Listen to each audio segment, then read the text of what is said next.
Good morning everyone. So in this video we are going to study our sixth chapter, and the name of the sixth chapter is preserving food. तो basically इस chapter में हम food को कैसे preserve करें और why there is a need to preserve food and what are the various ways of preserving food, ये सब हम पढ़ेंगे. Hope the topic is clear to you all. Let us begin with the chapter. So, what is given in your book? The food that we eat gets spoiled if it is left outside for a day or two. It happens due to the action of germs, moisture and air. These conditions not only spoils the food but also encourage the growth of disease causing germs. Therefore, food that is spoiled is not only distasteful, it is also unsafe. So basically आपको introductory para में ये बताया गया है कि whatever the food that we eat, जो भी खाना हम खाते हैं, it will keep it outside for a day और टू, तो क्या होगा, that particular food will get spoiled. क्यों? क्योंकि उस फूड पे there is certain actions of germs and microorganism, जिनकी वजह से वो खाना स्पॉइल हो जाता है. ठीक है, ये जो जितनी भी कंडीशंस हैं, it not only spoils the food but ये डिजीज़ कॉजिंग जर्म की ग्रोथ को भी इनकरेज करती हैं. देयरफॉर जो भी फूड स्पॉयल होता है वो सिर्फ डिसटेस्टफुल होता है, मतलब वो टेस्ट में भी तो ख़राब हो जाता है, साथ ही साथ वो हमारे बॉडी के लिए, हमारे हेल्थ के लिए अनसेफ है. Hope the first para is clear to you all. Coming to the second para, reason behind spoilage of food. Basically what are the reasons behind spoilage of food. So आप assume करिए कि अगर आपने if you have taken 1 glass of milk और आप उसको open में रख दे रहे हैं फॉर अबाउट 1 or 2 days, तो क्या होगा, उस मिल्क से बैड स्मेल आने लगेगी और वो मिल्क स्पॉइल हो जाएगा. ठीक है, क्यों हो रहा है ये इसलिए हो रहा है because of some harmful microorganisms which is called as bacteria, जो कि मिल्क में प्रेजेंट होते हैं और वहाँ पे उनकी जो ग्रोथ है वो इम्प्रॉपर हो जाती है और उस ग्रोथ के वजह से उस मिल्क की स्पॉइलेज हो जाती है, फिर मिल्क स्पॉइल हो जाता है. फॉर एग्ज़ाम्पल मान लीजिए कि आपने एक ब्रेड की स्लाइस ली और उसे आप you will keep it outside for about a day. आप क्या देखोगे कि मॉइस्चर या फिर एयर की वजह से वहाँ पे ग्रीन और ब्लैक पैचेस डेवलप हो जाते हैं. ये जो पैचेस हैं ये ना सिर्फ ब्रेड को स्पॉइल करते हैं टेस्ट में, बल्कि ये हमारे बॉडी के लिए हार्मफुल भी होते हैं.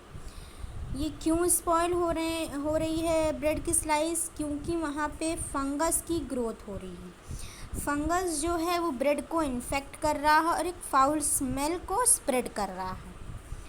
अंडरस्टूड. सो यहाँ पे एयर जो है it is one of the causes of food spoilage. Oxygen जो है, बेसिकली ऑक्सीजन हेल्प करता है किसी भी माइक्रो ऑर्गेनिजम्स की ग्रोथ में. Food basically get spoils due to improper storage. अगर हम फूड की प्रॉपर स्टोरेज नहीं कर रहे हैं तो food will get spoiled. Therefore food should be store और प्रिजर्व प्रॉपरली.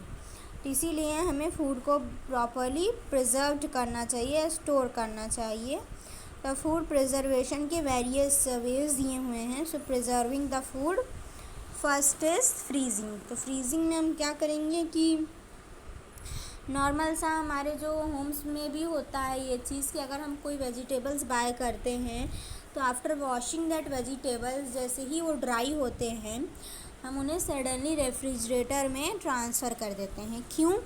क्योंकि रेफ्रिजरेटर में टेम्परेचर लो हो जाता है उस पर्टिकुलर वेजिटेबल का और जो माइक्रो ऑर्गेनिजम्स की ग्रोथ है वो स्लो हो जाती है. साथ ही साथ उस पर्टिकुलर फूड की शेल्फ लाइफ इंक्रीज़ हो जाती है. जिस वजह से उनकी स्पॉयलेज उतनी जल्दी नहीं होती है when compare to the food kept outside. Understood.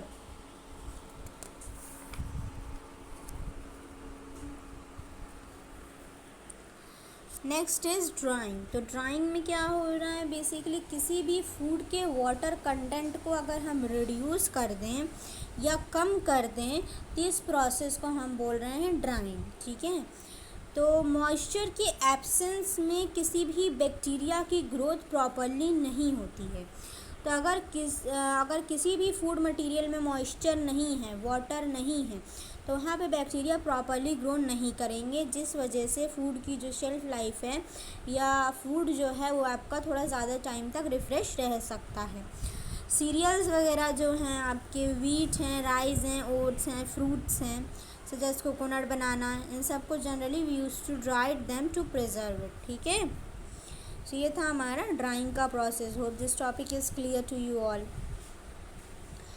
And आप साइड में पिक्चर में भी देख रहे होंगे ड्राइंग ऑफ फिश का दिया है। तो समटाइम्स नॉन वेज वगैरह को भी ड्राई किया जाता है by reducing its water content and removing the moisture from that particular food.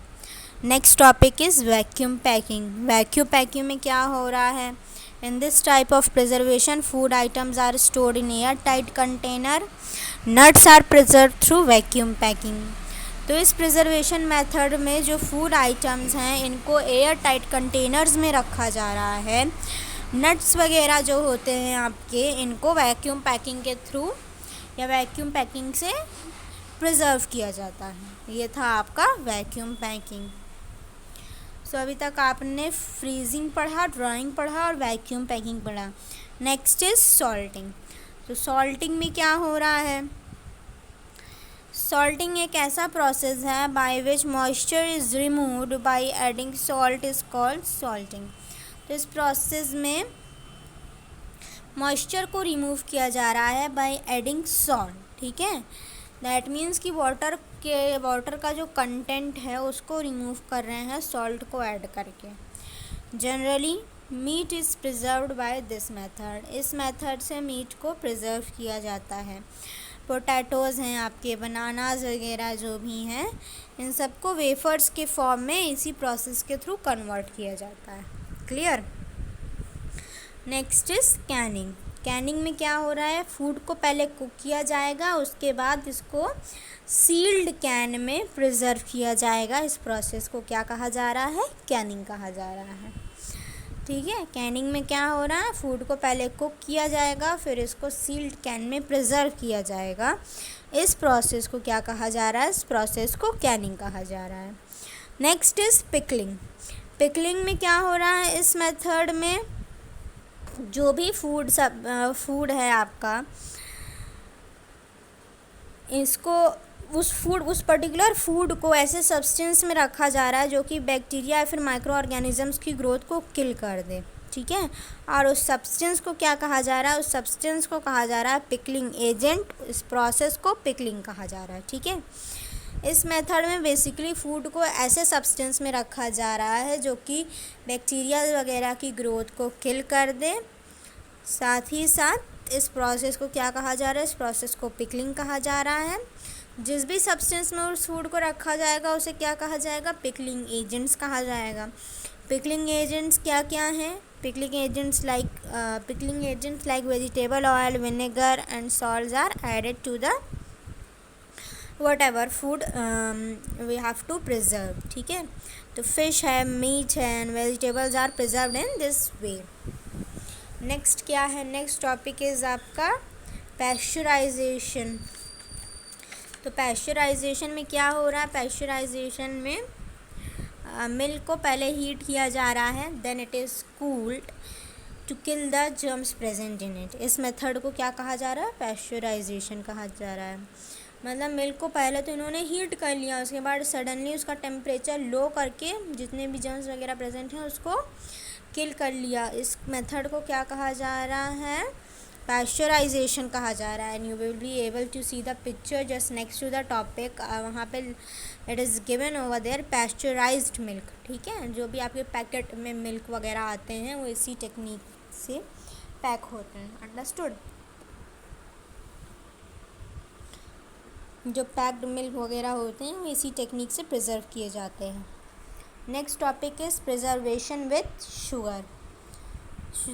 Sugar जो है आपका वो भी एक प्रिजर्विंग एजेंट की तरह वर्क करता है। शुगर जो है वो फूड में से सारा वाटर जो भी है उसका निकाल देता है, उसके बाद फूड प्रिजर्व हो जाता है। अब जैसे आपके जो फूड्स हो गए, जैम्स हैं, जेलीज़ हैं, मुरब्बाज वगैरह जो होते हैं, इन सब को शुगर से ही प्रिजर्व किया जा सकता है। आप अपने होम्स में भी देखते होंगे कि जो मुरब्बा वगैरह होता है ये काफ़ी लंबे टाइम तक चल जाता है। क्यों? क्योंकि इसमें जो शुगर का कंटेंट होता है ये बहुत हाई होता है।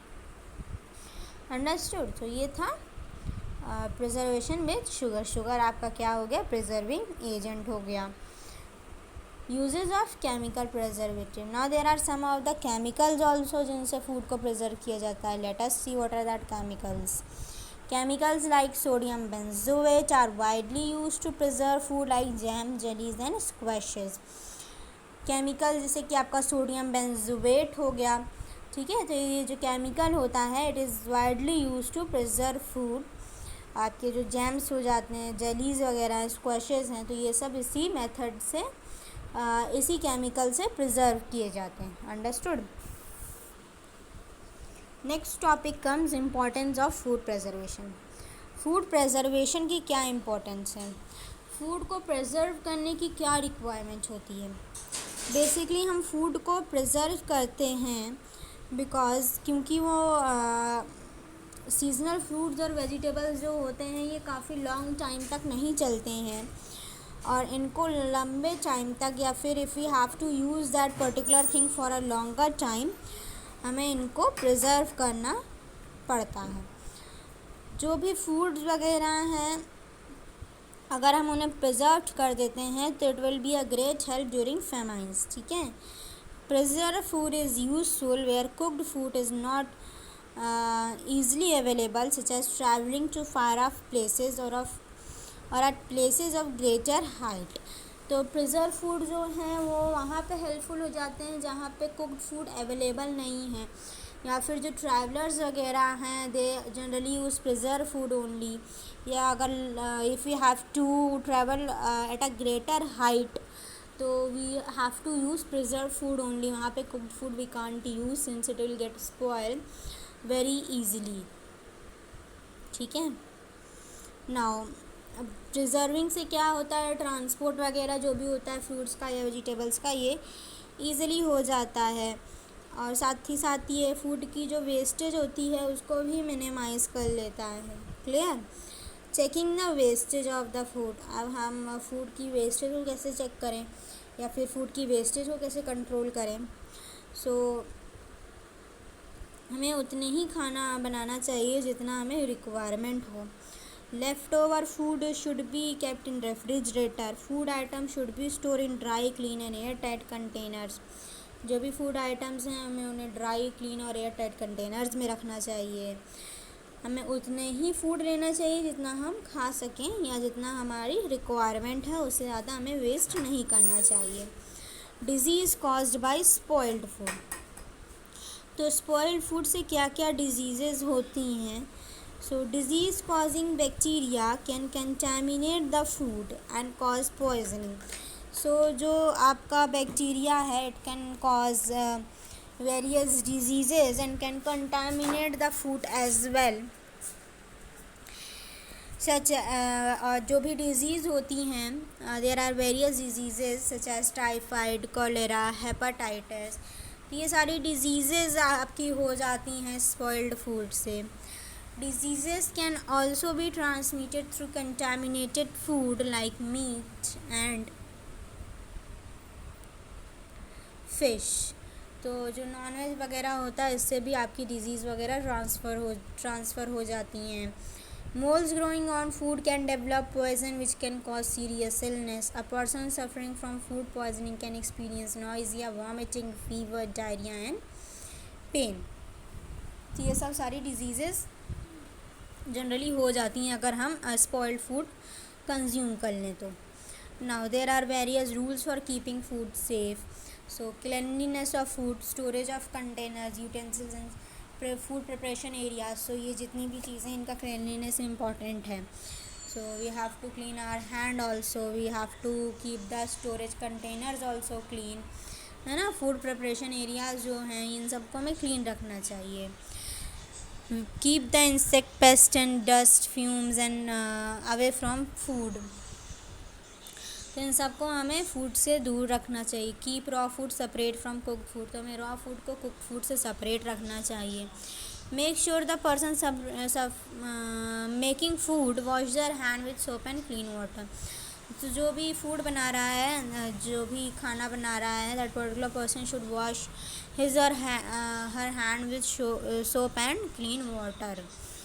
Food must be cook properly to prevent bacteria from growing. Food को हमें प्रॉपरली कुक करना चाहिए ताकि उसमें जो भी बैक्टीरियाज वगैरह हैं वो किल हो जाएं, उनकी ग्रोथ स्टॉप हो जाए वहीं पे. और जो आप हमें प्रॉपर फूड, जो भी फूड है हमें उससे कोई डिजीज़ ना हो सके. Understood? So this was the last topic of your book, of your chapter, sorry. Hope you have understood the chapter. Still, if you are facing any confusion, you can ask on my personal WhatsApp number. Thank you everyone.